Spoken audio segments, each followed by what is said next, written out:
Hey Botanical Bliss family, welcome back to the channel. If you're new here, don't forget to hit that subscribe button so you can stay up to date with all our tips and tricks to help your garden thrive. In today's video, I'm really excited to talk about one of my all-time favorite flowers to grow, zinnias. Whether you've been gardening for years or are just starting out, zinnias are a perfect choice for beginners. They're vibrant, easy to care for, and will bring so much color to your garden. So, let's dive right in and talk about how to grow them no matter how much space you have. First off, let me tell you why zinnias are such a fantastic choice if you're just getting started. These little guys are so easy to grow. Honestly, if you follow just a few simple steps, you'll be rewarded with tons of beautiful flowers all season long. Zinnias don't require a ton of maintenance and they're pretty tolerant of a variety of soil types. Plus, they're great for sunny spots and can handle a bit of heat, making them perfect for summer gardens. Another thing I love about zinnias is their color range. They come in almost every color of the rainbow, from vibrant reds, pinks, and oranges, to soft purples and yellows. So, no matter your style, you'll find a zinnia that fits your vibe. Now let's talk about where to plant them. Zinnias love the sun, so pick a spot in your garden or on your patio that gets at least 6 hours of direct sunlight a day. They're not too picky about soil quality as long as it's well draining, so you don't need to worry about having the perfect soil mix.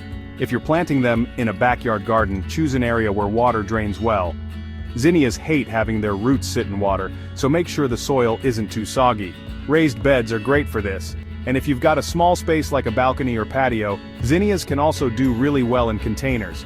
I've grown them in pots before, and they work beautifully. Just be sure your pots have drainage holes and use a high-quality potting mix for the best results.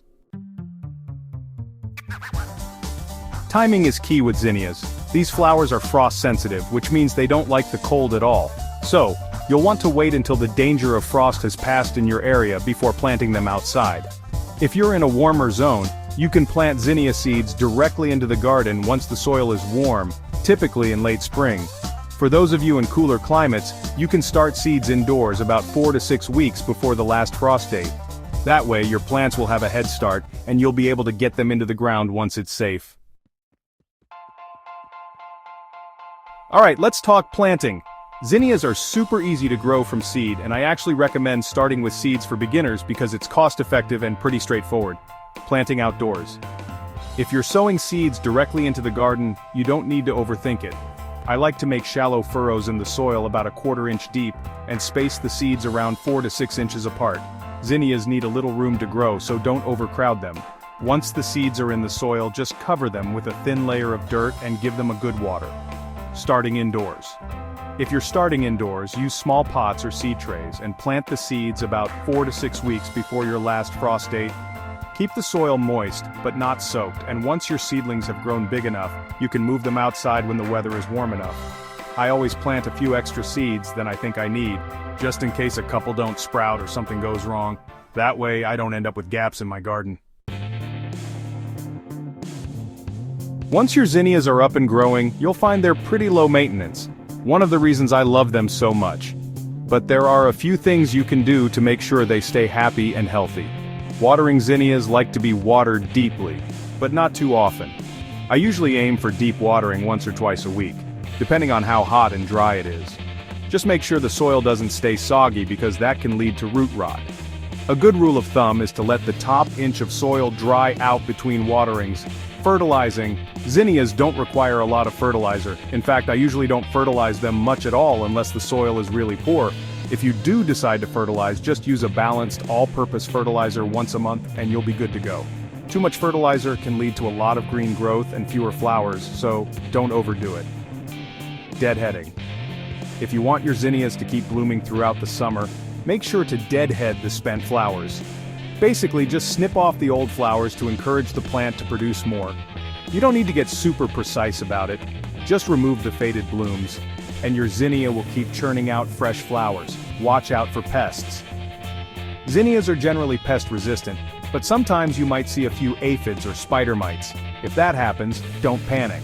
You can treat them with a simple solution of water and dish soap or use natural insecticidal soap.